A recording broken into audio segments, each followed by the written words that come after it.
ಶ್ರೀರಸ್ತು ಶುಭಮಸ್ತು serial. Abhi ತಲೆ ಕೆಡಿಸಿದ Deepika. Sumati estate gift ಕೇಳುತ್ತಾನ ಅಭಿ. ಮನೆ ಜನರು ಮನಸ್ಸನ್ನು ಕೆಡಿಸುತ್ತಿದ್ದಾಳೆ ದೀಪಿಕಾ. ತನ್ನ ತಂದೆಗೆ ಕೊಟ್ಟಿರೋ ಮಾತಿನ ಪ್ರಕಾರ ಮನೆ ಮಂದಿ ಜೊತೆ ನಾಟಕವಾಡಿ ಅವರ ಮನಸ್ಸನ್ನು ಗೆದ್ದು ಇದೀಗ ಅವರೆಲ್ಲರ ಮನಸ್ಸಿನಲ್ಲಿ ವಿಷದ ಬೀಜವನ್ನು ಬಿತ್ತಿ ಅವರೆಲ್ಲೆಲ್ಲರನ್ನು ದೂರ ಮಾಡಲು ಯತ್ನಿಸುತ್ತಿದ್ದಾಳೆ. ಆದರೆ ಇದು ಮಾತ್ರ ಯಾರ ಅರಿವಿಗೂ ಬರುತ್ತಿಲ್ಲ. ಪೂರ್ಣಿಮಾಗೆ ಔಷಧಿಯಲ್ಲಿ ವಿಷ ಬೆರೆಸಿದ್ದು ಹಾರ ಕದ್ದಿದ್ದು ಹಾಗೆ ಇದೀಗ ಸುಮತಿ ಎಸ್ಟೇಟ್ ಮೇಲೆ ಕೂಡ ದೀಪಿಕಾ ಕೆಟ್ಟ ಕಣ್ಣು ಹಾಕಿದ್ದಾಳೆ. ಅಭಿಯ ಹುಟ್ಟುಹಬ್ಬದ ಸಂದರ್ಭದಲ್ಲಿ ಅಭಿಯ ತಲೆ ಕೆಡಿಸುವ ಪ್ಲಾನ್ ಮಾಡಿಕೊಂಡಿದ್ದಾಳೆ. ಅಭಿ ಹತ್ತಿರ ಬಂದು ದೀಪಿಕಾ, ಅಭಿ ನನಗೆ ಒಂದು ಗಿಫ್ಟ್ ಬೇಕು ಎನ್ನುತ್ತಾಳೆ.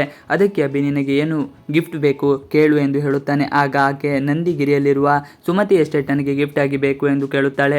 ಅದನ್ನು ಕೇಳಿದ ಅಭಿಗೆ ಸಿಟ್ಟು ಬಂದು ಅದನ್ನು ಯಾರು ಮುಟ್ಟುವ ಹಾಗೆ ಇಲ್ಲ ಎನ್ನುತ್ತಾನೆ. ಆಗ ದೀಪಿಕಾ ಕೊಂಚ ಎಮೋಷನಲ್ ಡ್ರಾಮಾ ಮಾಡ್ತಾಳೆ. ಫ್ಯಾಮಿಲಿ ಟ್ರೀಯಲ್ಲಿ ಸಮರ್ಥ್ ತಂದೆ ಇಬ್ಬರ ಹೆಸರು ಸೇರಿಕೊಂಡಿದೆ.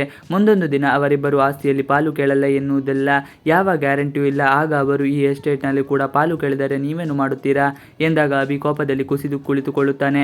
ಅಮ್ಮನ ಎಸ್ಟೇಟ್ನ ನಾನು ಯಾರಿಗೂ ಬಿಟ್ಟು ಕೊಡುವುದಿಲ್ಲ ಎನ್ನುತ್ತಾನೆ. ಆದರೆ ಆತನ ಕೋಪ ಕಂಡು ದೀಪಿಕಾಗೆ ಒಂಥರ ಮಜಾ ಸಿಗುತ್ತದೆ.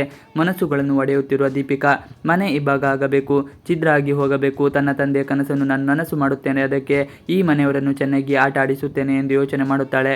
ಹಾಗೆ ಅವರನ್ನು ಆಟ ಆಡಿಸುತ್ತಿದ್ದಾಳೆ. ಅಭಿ ತನ್ನ ಹುಟ್ಟುಹಬ್ಬದ ದಿನದಂದು ಎಲ್ಲರ ಎದುರೇ ಈ ಗಿಫ್ಟ್ ನೀಡಬಹುದು ಎನ್ನುವುದು ಬಹುತೇಕ ಸ್ಪಷ್ಟ ಆಗುತ್ತಿದೆ.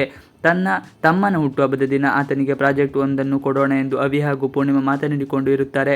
ಹಠ ಹಿಡಿದ ಅಭಿ ಈಗ ಸುಮತಿ ಎಸ್ಟೇಟ್ ಬಗ್ಗೆ ಇಷ್ಟು ತಲೆ ಕೆಡಿಸಿಕೊಳ್ಳುತ್ತಿರುವಾಗ ಅಭಿ ಮಾತು ಕೇಳುತ್ತಾನ ಗೊತ್ತಿಲ್ಲ. ದೀಪಿಕಾ ಹೇಗೆ ಏನು ಎಂಬುದನ್ನು ಪೂರ್ಣಿಮಾಗೆ ತಿಳಿದು ಹೋಗಿದೆ. ದೀಪಿಕಾ ಬದಲಾಗಿದ್ದಾಳೆ ಎಂದು ಪೂರ್ಣಿಮಾ ಅಂದುಕೊಂಡಿದ್ದಳು. ಆದರೆ ಆಕೆ ಬದಲಾಗಿ ಇಲ್ಲ ಎನ್ನುವುದು ಸ್ಪಷ್ಟವಾಗಿ ಗೊತ್ತಾಗುತ್ತದೆ. ಆದರೆ ಪೂರ್ಣಿಮಾ ಮಾತ್ರ ಈ ವಿಚಾರವನ್ನು ಯಾರ ಬಳಿಯೂ ಹೇಳಿಕೊಳ್ಳುವುದೂ ಇಲ್ಲ. ದೀಪಿಕಾ ಏನೇ ತಪ್ಪು ಮಾಡಿದರೂ ನೀನೇ ಮುಂದೆ ನಿಂತು ಅದನ್ನು ತಿದ್ದು, ಇಲ್ಲವಾದರೆ ಅನುಸರಿಸಿಕೊಂಡು ಹೋಗು ಎಂದು ಅಭಿ ಹೇಳುತ್ತಾರೆ. ಹೆಂಡತಿ ಮಾತಿಗೆ ಸೊಪ್ಪು ಹಾಕಿದ ಅಭಿ.